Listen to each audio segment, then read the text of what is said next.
ಹೊರ ರಾಜ್ಯದಿಂದ ಅಕ್ರಮವಾಗಿ ಜೋಳ ಖರೀದಿ.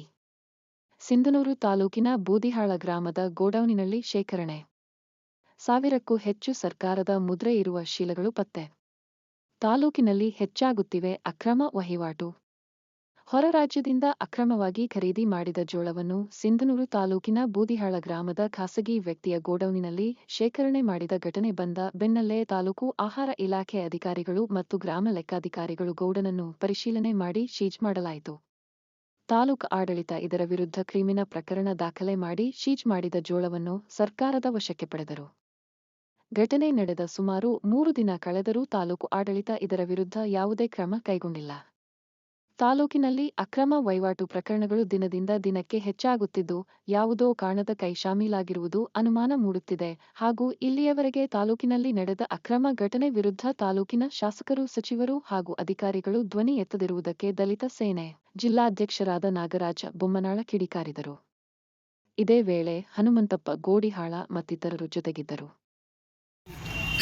ಈಗಾಗಲೇ ಹೊರ ರಾಜ್ಯಗಳಿಂದ ಖರೀದಿ ಮಾಡಿದಂಥ ಅಕ್ರಮ ಜೋಳ ಪತ್ತೆಯಾಗಿ ಅಕ್ರಮ ಜೋಳವನ್ನು ಖಾಸಗಿ ವ್ಯಕ್ತಿಯು ಒಂದು ಗೋದಾಮಿನಲ್ಲಿ ಸಂಗ್ರಹಣೆ ಮಾಡಿದ್ದು ಕುರಿತು ಈಗಾಗಲೇ ತಾಲೂಕಾಡಳಿತ ಅದರ ಮೇಲೆ ಕ್ರಿಮಿನಲ್ ಪ್ರಕರಣ ದಾಖಲೆ ಮಾಡಿ ಸರ್ಕಾರಕ್ಕೆ ಆ ಜೋಳವನ್ನು ಸರ್ಕಾರದ ವಶಕ್ಕೆ ಆ ಜೋಳವನ್ನು ಪಡೆದುಕೊಂಡ ಬೆನ್ನಲ್ಲೇ ನಿನ್ನೆ ದಿನಾಂಕ 28/1/2025 ತಾಲೂಕಿನ ಬೂದಿಹಾಳ ಕ್ಯಾಂಪಿನಲ್ಲಿ ಆದಿತ್ಯ ಗೋದಾಮಿನಲ್ಲಿ ಹೊರ ರಾಜ್ಯಗಳ ಸರ್ಕಾರದ ಮುದ್ರೆ ಇರುವ ಚೀಲಗಳಲ್ಲಿ ಸುಮಾರು 1000ಕ್ಕೂ ಅಧಿಕ ಜೋಳದ ಚೀಲಗಳು ಪತ್ತೆಯಾದ ನಂತರ ಆಹಾರ ಇಲಾಖೆ ಅಧಿಕಾರಿಗಳು ಮತ್ತು ಗ್ರಾಮ ಲೆಕ್ಕಾಧಿಕಾರಿಗಳು ಗೋದಾಮನ್ನು ಪರಿಶೀಲನೆ ಮಾಡಿ ಭೇಟಿ ನೀಡಿ ಚೀಲಗಳನ್ನು ಪರಿಶೀಲನೆ ಮಾಡಿದ ನಂತರ ಅವು ಅಕ್ರಮದಿಂದ ಕಂಡು ಬಂದ ಮೇಲೆ ಆ ಗೋದಾಮನ್ನು ಸೀಜ್ ಮಾಡಲಾಯಿತು. ಸೀಜ್ ಮಾಡಿದ ನಂತರ ಬೂದಿಹಾಳ ಗ್ರಾಮದಲ್ಲಿ ಅಲ್ಲಿ ಅಕ್ರಮ ಜೋಳ ಇರೋ ಸಂಖ್ಯೆ ಬಂದ ಹಿನ್ನೆಲೆಯಲ್ಲಿ ಆ ಗ್ರಾಮಕ್ಕೂ ಕೂಡ ಭೇಟಿ ನೀಡಿ ಆಯಾ ಗೋದಾಮಿನಲ್ಲಿ ಸಂಗ್ರಹಿಸಿದ್ದ ಜೋಳವನ್ನು ಕೂಡ ಪರಿಶೀಲನೆ ಮಾಡಿದಾಗ ಅವು ಕೂಡ ಹೊರ ರಾಜ್ಯಗಳಿಂದ ಖರೀದಿ ಮಾಡಿದಂಥ ಜೋಳದ ಎಂಬ ಮಾಹಿತಿ ಸಿಕ್ಕ ಹಿನ್ನೆಲೆಯಲ್ಲಿ ಕೂಡ ಆ ಗೋದಾಮಿನಲ್ಲಿರುವ ಜೋಳವನ್ನು ಕೂಡ ಸೀಜ್ ಮಾಡಲಾಯಿತು. ಇಷ್ಟೆಲ್ಲ ಪ್ರಕರಣಗಳು ಆದರೂ ಇವತ್ತು ತಾಲೂಕಾಡಳಿತ ಕೂಡ ಕಳೆದ 24 ಗಂಟೆಗಳು ಆದರೂ ಅಕ್ರಮ ಜೋಳ ಸಂಗ್ರಹಣೆಗೆ ಇದುವರೆಗಾದರೂ ಯಾವುದೇ ರೀತಿ ಕಾನೂನು ರೀತಿ ಕ್ರಮ ಕೈಗೊಳ್ಳದಿರುವುದು ಒಂದು ದುರಂತ. ಈ ತಾಲೂಕಿನಲ್ಲಿ ಅತಿ ಹೆಚ್ಚು ಈ ಹಿಂದೆ ಜೋಳ ಪ್ರಕರಣ ಇನ್ನೂ ತನಿಖೆ ಹಂತದಲ್ಲಿರುವಾಗ ಈ ರೀತಿ ಅಕ್ರಮ ಜೋಳ ಕೂಡ ಪ್ರತಿದಿನ ಹೆಚ್ಚೆಚ್ಚು ಪ್ರಕರಣಗಳು ಕಂಡುಬರುವುದರಿಂದ ಈ ಕೂಡಲೇ ತಾಲೂಕಾಡಳಿತ, ಜಿಲ್ಲಾಡಳಿತ ಮತ್ತು ಸರ್ಕಾರವು ಕೂಡ ನಿಗಾವಹಿಸಿ ಇಂತಹ ಅಕ್ರಮ ಜೋಳ ಖರೀದಿ ಮತ್ತು ಸಂಗ್ರಹಣೆ ವಿರುದ್ಧ ಸೂಕ್ತ ಕಾನೂನು ಕ್ರಮ ಕೈಗೊಳ್ಳಬೇಕು ಎಂದು ಒತ್ತಾಯಿಸುತ್ತೇವೆ. ಇನ್ನೊಂದೇನಪ್ಪ ಅಂತಂದರೆ, ನಮ್ಮ ತಾಲೂಕಿನಲ್ಲಿ ಕೆಳಭಾಗದಲ್ಲಿ ಗ್ರಾಮಗಳಲ್ಲಿ ರೈತರು ಹೊಲಗಳಲ್ಲಿ ಭತ್ತ ಬೆಳೆಯುವ ಹೊಲಗಳಲ್ಲಿ ಜೋಳ ಎಂದು ನಮೂದಿಸಿರುವ ಪ್ರಕರಣಗಳು ಕೂಡ ಕಂಡು ಬಂದಿವೆ. ಈಗಾಗಲೇ ತಹಶೀಲ್ದಾರ್ ಗಮನಕ್ಕೂ ಕೂಡ ನಾವು ದೂರು ಕೊಟ್ಟಿದ್ದೀವಿ. ಆದರೂ ಇವತ್ತಿಗೂ ತಹಶೀಲ್ದಾರರು ಯಾವುದೇ ರೀತಿ ಜಮೀನುಗಳಿಗೆ ಹೋಗದೆ ಆ ಜಮೀನುಗಳಲ್ಲಿರುವ ಬೆಳೆಯನ್ನು ಪರಿಶೀಲನೆ ಮಾಡದೆ ಇವತ್ತು ಇಂತಹ ಅಕ್ರಮ ಜೋಳ ಪ್ರಕರಣಕ್ಕೆ ಕುಮ್ಮಕ್ಕು ನೀಡುತ್ತಿರುವ ಅನುಮಾನ ದಟ್ಟವಾಗಿ ಕಾಡುತ್ತಿದೆ. ಈ ಕೂಡಲೇ ಎಲ್ಲೆಲ್ಲಿ ಯಾವ್ಯಾವ ಗ್ರಾಮಗಳಲ್ಲಿ ಯಾವ್ಯಾವ ಭಾಗದಲ್ಲಿ ಭತ್ತದ ಜಮೀನುಗಳನ್ನು ಅಕ್ರಮವಾಗಿ ಜೋಳ ಎಂದು ಬೆಳೆ ನಮೂದಿಸಿರುವ ಕುರಿತು ಸಮಗ್ರವಾಗಿ ತನಿಖೆ ನಡೆಸಬೇಕು.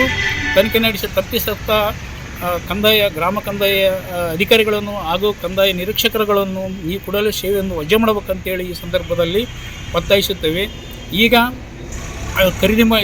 ಜಪ್ತಿ ಮಾಡಿದಂಥ ಸೀಜ್ ಮಾಡಿದಂಥ ಜೋಳಗಳನ್ನು ಸೂಕ್ತ ದಾಖಲೆಗಳೊಂದಿಗೆ ಪರಿಶೀಲನೆ ಮಾಡಬೇಕು ಮತ್ತು ಆ ಜೋಳವನ್ನು ಸೂಕ್ತ ಕೃಷಿ ಇಲಾಖೆಗೆ ಸಂಬಂಧಿಸಿದ ಚೀಲಗಳ ಖರೀದಿಯಲ್ಲಿ ಯಾರು ಖರೀದಿ ಮಾಡಿದ್ರು, ಯಾವ ಸ್ಥಳದಲ್ಲಿ ಖರೀದಿ ಮಾಡಿದ್ರು ಎಂಬುದು ಕೂಡ ನಮಗೂ ಕೂಡ ಅನುಮಾನ ಇದೆ. ಅದು ಏನು ಟೆಂಡರ್ ಖರೀದಿ ಮಾಡಿದ ಚೀಲಗಳು ಅಥವಾ ಯಾರೋ ಖಾಸಗಿ ವ್ಯಕ್ತಿಗಳು ಖರೀದಿ ಮಾಡಿದ ಚೀಲಗಳು ಎಂಬುದು ಕೂಡ ಅದನ್ನು ತನಿಖೆ ಮಾಡಿದ ನಂತರ ಮುಂದಿನ ಕ್ರಮ ಕೈಗೊಳ್ಳಬೇಕಂತೇಳಿ ಈ ಸಂದರ್ಭದಲ್ಲಿ ಒತ್ತಾಯಿಸುತ್ತೇವೆ. ಕುರಿತು ಪ್ರಕರಣಗಳು ತಾಲೂಕಿನಲ್ಲಿ ಹೆಚ್ಚಾಗುತ್ತಿದ್ದರೂ ತಾಲೂಕಿನ ಶಾಸಕರುಗಳು ಮತ್ತು ಜಿಲ್ಲಾ ಸಚಿವರು ಕೂಡ ಇವತ್ತಿನವರೆಗೂ ಇಂಥ ಅಕ್ರಮ ಪ್ರಕರಣಗಳ ವಿರುದ್ಧ ಯಾವುದೇ ಧ್ವನಿ ಎತ್ತದಿರುವುದು ಮತ್ತು ಮಾತನಾಡೋದಿರುವುದು ಎಲ್ಲೋ ಒಂದು ಕಡೆ ರೈತರ ಬಗ್ಗೆ ಇರುವ ಕಾಳಜಿಯನ್ನು ನಿರ್ಲಕ್ಷ್ಯ ಧೋರಣೆಯನ್ನು ಎತ್ತಿ ತೋರಿಸದ. ಆ ಕಾರಣಕ್ಕೆ ತಾಲೂಕಿನ ಶಾಸಕರು ಮತ್ತು ಜಿಲ್ಲಾ ಸಚಿವರುಗಳು ಸರ್ಕಾರ ತಾಲೂಕಿನ ರೈತರಿಗಾಗುತ್ತಿರುವ ಅನ್ಯಾಯ ಮತ್ತು ಇಂತಹ ಅಕ್ರಮ ಜೋಳ ಪ್ರಕರಣಗಳಿಗೆ ಹೆಚ್ಚು ಸೂಕ್ತ ಸಮಯದಲ್ಲಿ ಕಡಿವಾಣ ಹಾಕಬೇಕಂತೇಳಿ ಈ ಸಂದರ್ಭದಲ್ಲಿ ಒತ್ತಾಯಿಸುತ್ತೇನೆ. ನಾಗರಾಜ್ ಬೊಮ್ಮನೋಳು, ಜಿಲ್ಲಾಧ್ಯಕ್ಷರು, ದಲಿತ ಸೇನೆ, ಜಿಲ್ಲಾ ಸಮಿತಿ, ರಾಯಚೂರು. ವ್ಯಾಪಾರ ಇರುವುದರಿಂದ ಬೂದಾಳ ಕ್ಯಾಂಪಿನಲ್ಲಿ ಗೋಡೌನಿನಲ್ಲಿ 1,000 ಚೀಲ ಕಂಡು ಬಂದಿದೆ. ಕಂಡು ಬಂದ ನಂತರ ನಾವು ಮತ್ತೆ VRIಗೆ ಕಾಲ್ ಮಾಡಿದ ನಂತರ ಅವ್ರು ಬಂದ ಕಾಯಿಸಿ ಸೀಸ್ ಮಾಡಿದ ನಂತರ ಇವಾಗ ತಹಸೀಲ್ದಾರರು ಗಮನಕ್ಕೆ ಹೋಯಿತು. ತಹಸೀಲ್ದಾರರು ಏನು ಆ್ಯಕ್ಷನ್ ಏನು ಮಾಡಿಲ್ಲ ಅವರಿಗೆ. ಇವಾಗ ಕುಲಕರ್ಣಿ ಅವರು ಇವರು ಗಿರ್ದವ್ರು ಹೋಗ್ಬಿಟ್ಟು ಭೂಮಿಯನ್ನು ಇದು ಮಾಡಿದರು. ಇದು ಮಾಡಿದ ನಂತರ ರಿಪೋರ್ಟು ಸರಿಯಾಗಿ ಬಂದಿಲ್ಲ ಅಂತ ಹೇಳಿದರು ನಮಗೆ. ಮತ್ತು ಬೂದ್ಯಾಳಲ್ಲಿ 200 ಚೀಲ ಅಲ್ಲಿನೂ ಸಿಕ್ತು. ಅಲ್ಲಿ ಸಿಕ್ಕ ನಂತರ ಅದನ್ನು ಸೀಸ್ ಮಾಡಿದರು ಗೋಡನ್ನು. ಅದನ್ನು ಸೀಸ್ ಮಾಡಿದ ನಂತರ ಇವಾಗ ತಹಸೀಲ್ದಾರ ಆಗಿರ್ಬೋದು, ತಹಸೀಲ್ದಾರು ಕುಲಕರ್ಣಿ RIಗೆ ಆ್ಯಕ್ಷನ್ ತಗೋಬೇಕು, ಅವ್ರನ್ನ ಅಮಾನತ್ ಮಾಡಬೇಕು. ಇವರು ತಹಸೀಲ್ದಾರ್ ಗಮನಕ್ಕೆ ಬಂದರೂ ಕೂಡ ಇವ್ರು ಏನಪ್ಪ ಅಂತಂದ್ರೆ ಬಾಯಿ ಮುಚ್ಚಿ ಅಂತ ಕಾಸಿ ಗಪ್ಪನ ಕುಂದಿರ್ತಾರೆ. ಯಾಕೆ ಕುಂದಿರ್ತಾರಂತ ನಮ್ಮ ಒತ್ತಾಯ.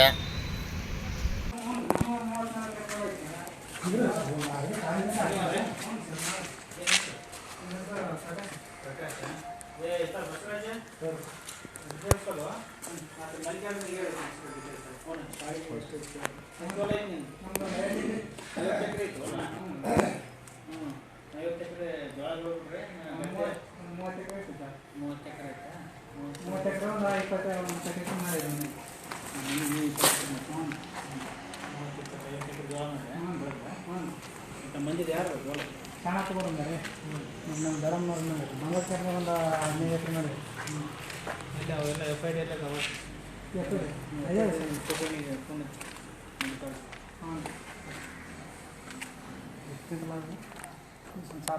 ನಮ್ಮ 5 ಮನ ಏನು ಮಾಡ್ತೀವಿ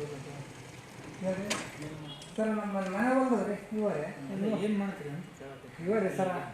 ಈಗ ನಮ್ದು FID ಎಷ್ಟಿತ್ತು ಅಷ್ಟು ಹೊತ್ತು ಉಳಿದು ನಾವು ಹೊರ ಮಾಡ್ತೀವಿ ಬರೋದು ಹೇಳ್ತಾ.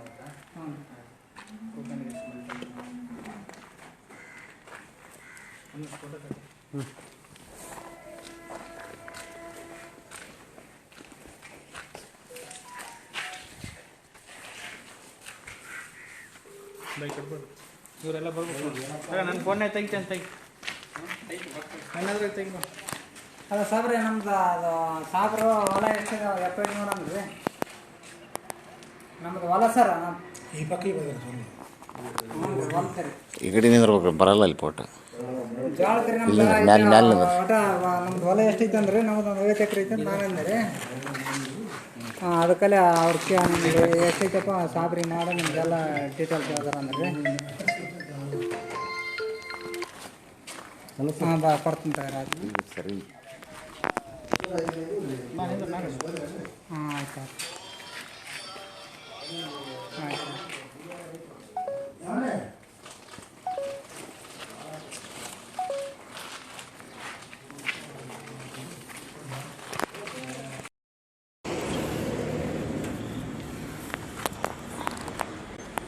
ಅವ್ರಿಗೆ ಹೇಳಿದ್ರೇನ್ರಿ ಬಸ್ ಓನರ್ಗೆ ಹೇಳಿ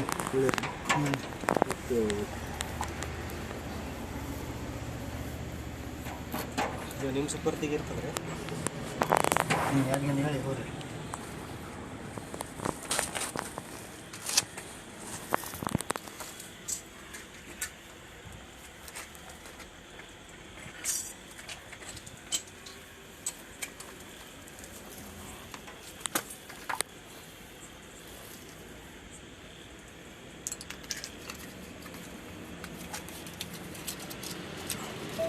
ನಾಲ್ಕು ಕಟ್ಟಿಟ್ಟ ನೀವು ಹೋದ ಫುಲ್ ಕಟ್ಟಿಬಿಟ್ಟಿದ್ರು.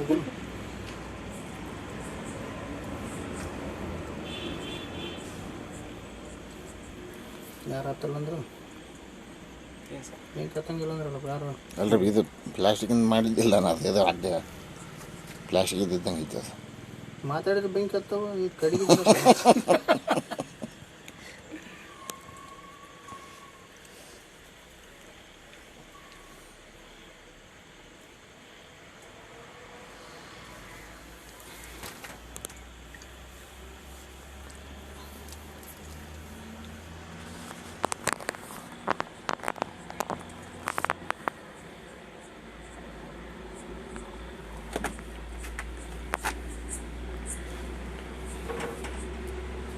ಲೈಟ್ ಹಾಕ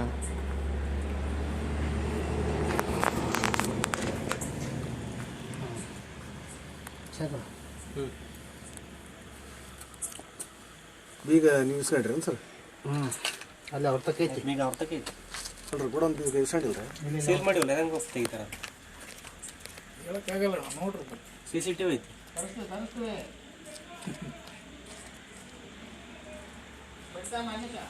ಸರ್ ನಮ್ಮ news plus Kannada YouTube channel ಅನ್ನು ಸಬ್ಸ್ಕ್ರೈಬ್ ಮಾಡಿ ಹಾಗೂ ಬೆಲ್ ಐಕಾನ್ ಒತ್ತಿ.